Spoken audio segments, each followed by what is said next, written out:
You're listening to Shoe In, covering the ins and outs of all things footwear, from sneakers to heels, loafers to slippers, and every type of shoe in between. Brought to you by the FDRA, the Footwear Industries Association focused on retail, trade, politics, and fashion, helping create and enhance conversations on all things footwear. And now your footwear insiders, Matt Priest and Andy Holt. And we're back. Hey, everybody. Your headsets on your radio. Turn it up. W shoe. Cruising down the highway. Woo, love it. All right, folks. We're talking about sustainability, and I know people are like, why do you keep talking about this? It's because it is one of the key things that are driving consumers now. It's more... CEOs are talking about this more now, about sustainability issues, about building it not just into marketing, but into product itself. And we've talked specifically about materials. We've talked specifically about production. We've talked a little bit about the consumer base and how they're wanting more sustainable stories and more sustainable product. But this episode really is about tying it all together between the production and getting it to the consumer. So sustainability and supply chains, right? And this is kind of a tough conversation because if you're putting shoes on a ship or on a truck or on a plane, you've got carbon issues and you've got you have environmental concerns.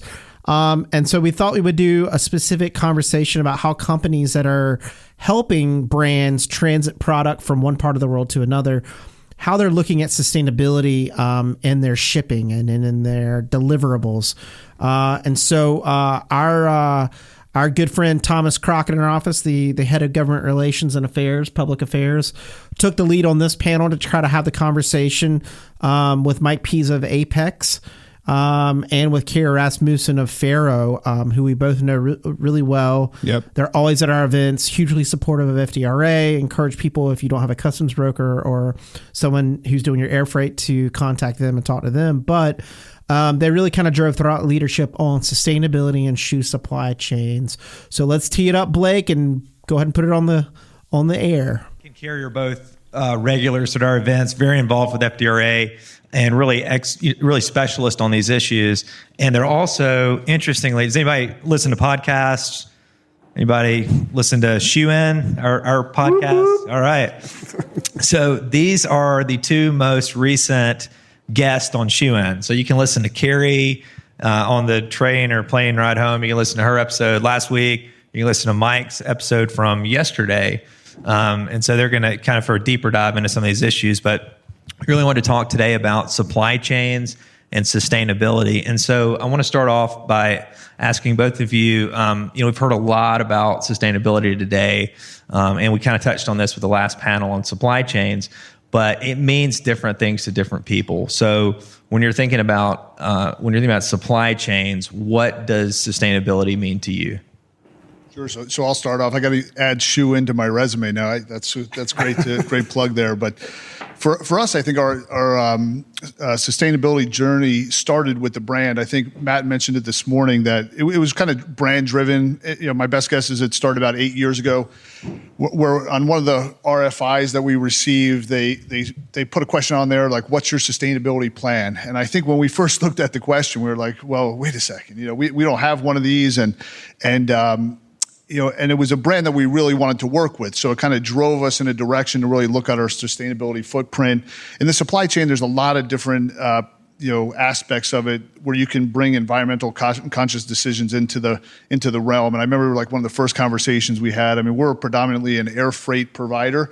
So we were like, well, wait, how are we going to make jet fuel more sustainable? And I think, we started too high, right? We needed to kind of bring that down. So we started with recycling programs and things of that nature. And then all of a sudden we had a green team. And then any decision that we made, environmentally conscious decisions came into that, to buildings that we were moving into.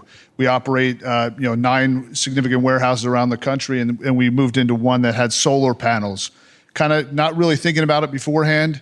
And then all of a sudden we took that across, 4 of the buildings. And everyone was talking about cost. I think when we established the green team, we started to see cost benefits from making environmentally conscious decisions. We went paperless, I think, in 2015. paper was a huge expense in our industry, and we wiped that out. And then we noticed that the warehouse were operating very efficiently with the solar panels. So I think for us, sustainability is just bring an environmental green team almost into every decision that we're making, and then making sure it makes business sense for us across the enterprise. Kerry, what about you? What do you think of with sustainability? So we have also taken a lot of those initiatives, but what Farrow has done has actually supported me in my own personal with the board of Souls for Souls. So Farrow has been very supportive in helping us get shoes out of the country, into the country. So I am going to touch on Souls for Souls in a little bit, but Farrow has really been supportive of their efforts on used shoes and also donations of new shoes and transporting them around the world. So, I think that is a huge part of sustainability is what do you do with the old ones? Right. And I guess that's, we focus a lot on products, but the end use is so important. And to that, what are some concrete steps that they can take today to really achieve some sustainability in this important area? Kerry, what? Okay. So I'm going to keep mine, I guess, more transportation focused because I did have some more general answers, but they have already been taken today. So I think using lock boxes or like an Amazon locker type thing, what that does is it prevents redeliveries because a lot of times you'll have a courier try to deliver something, you're not home, then they have to come back or you have to go to them. So I think delivering to a central location where people get their code and they pick it up. That is one thing. Also, mapping your supply chain, figuring out what modes of transportation you use. Do you keep product in a central warehouse? I'm going to speak, I guess, more from a Canadian perspective, but a lot of people choose to warehouse their product in Toronto. So they bring it in from overseas, generally China. It goes to Toronto, and then they end up shipping a lot of it back across the country. So that uses a lot of fuel. Yeah. Oh, and then I also had an idea. I didn't have an idea. I'm going to tell you about other people's awesome ideas. DSW runs a program where they actually will give people points, so their VIP users points for donations of used shoes. And so they in turn give those to Souls for Souls, who puts them into micro enterprise.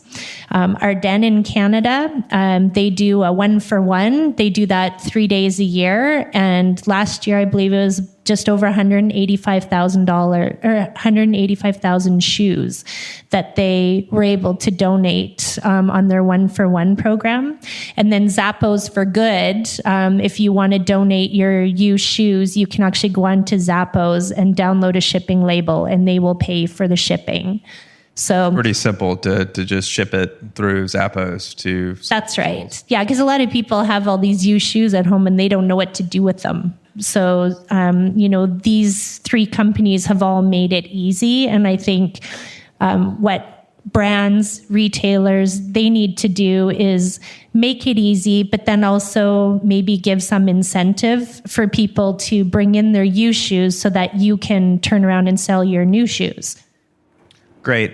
So I want to shift for a moment to trade. We're about to talk really in depth in the next panel on trade, but over the past year and a half, it's been really, there's been a lot of chaos and a lot of confusion over, President Trump with China and Mexico and Canada and today Guatemala, Vietnam, a number of places.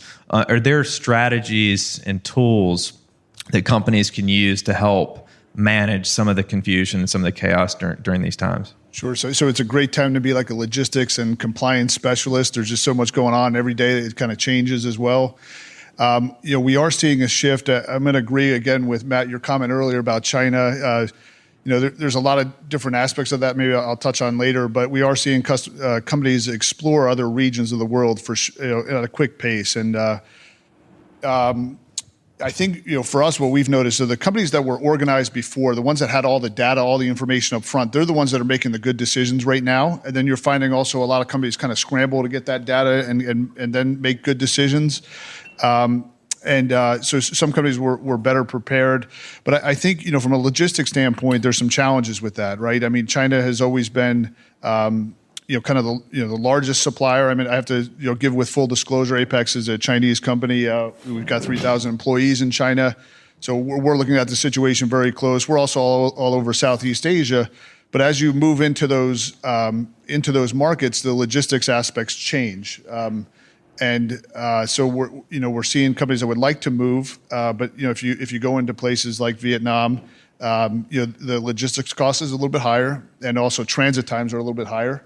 And then there's other infrastructure issues with some of the other countries that folks are looking at, Indonesia, Cambodia.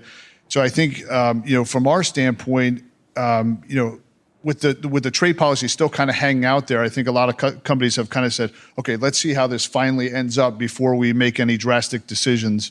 But it's something that we're looking at very closely. And we know it's been a big cost to some of the folks in this room too, or maybe not as much yet, but could have a big impact to you here. But we are seeing some companies that have been heavily impacted and forced to move quickly, it's not an easy thing to do. Kerry, if you have anything to add to that, and also I want to ask you too, since you're in Canada and you have a perspective there, what are some things that's maybe somebody that wants to start selling into Canada or shipping into Canada, what are some things you need to be aware of? Sure. I always feel like I'm going to be in karaoke when I hold the microphone up like this. So if I burst out into song, please forgive me. Canada has trade agreements, and that's something that I think people really need to watch for. And we did sign on the CPTPP. So goods coming from Vietnam will come into Canada duty free, as long as they come directly in. I also think people need to look at Europe because there's CETA that has come into play as well. So goods will come into Canada duty free from European countries. And then if you are shipping from the U.S. into Canada, you're eligible to file for U.S. duty drawback on anything that has had duty paid on it coming into the U.S., provided you provide import data from the U.S. and import data from Canada. So to answer your second question, the big advantage, I think, to companies getting set up or doing business in Canada is to become a non-resident importer. So basically you pay the duties and taxes, land the goods in Canada, and then you have access to all of the data that you need to file for drawbacks. If you're bringing goods in anticipation of sale, you can bring them in at your FOB price versus your sell price. So there is a lot of advantages to watching your supply chain. And if you are going to end those goods in Canada, why not just bring them directly in? And I know we've both talked about Section 321 in the past. Either of you want to comment on that? Yeah, I'd like to comment on that, but I just want to bring up one other point about China before I jump into that. Matt, to your point earlier, that we've seen this dynamic that the freight rates have kind of gone down. Air freight rates, it's probably the softest it's been in a long time. Ocean freight is also experiencing where it's flat for the first time it's been in a long time. So, I think you're seeing, as some of these companies have moved out of China, the supply demand has kind of driven down the overall international freight market, almost in an effort to try and keep the volume there, even if the tariffs go into effect. There's some dynamics there on the freight side that are pretty interesting to watch at this particular time. On the Section 321, that's been a big component of the business. We're seeing a lot of international cross-border e-commerce. And, we're seeing companies set up warehouses in Canada, in Mexico. I know I heard the folks from Mexico speak earlier. But we're seeing folks set up warehouses right along the border and then bring in goods under Section 321 that are, as long as they're under $800, they come in duty free.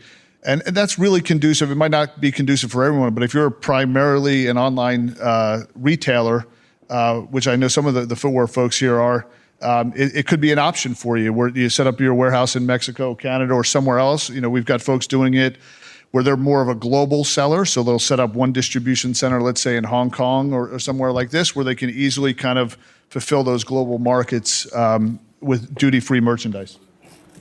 And there's obviously requirements, one shipment, one customer, one day, but that's something, we're certainly watching as well.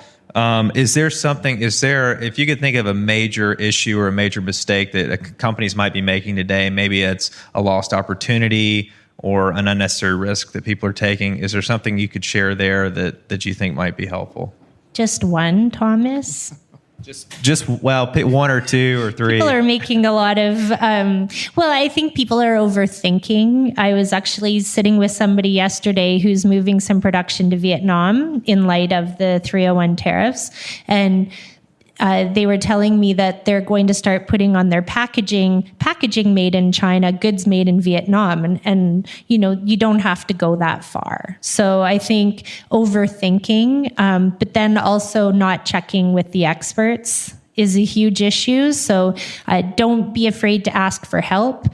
You may have to pay for that advice, but definitely seek help. And a lot of people don't ask for help until customs has come calling or something else has happened, until they're actually in trouble. So it's never a bad idea to have somebody come in and do, I guess, like a health and wellness check and make sure that everything is good.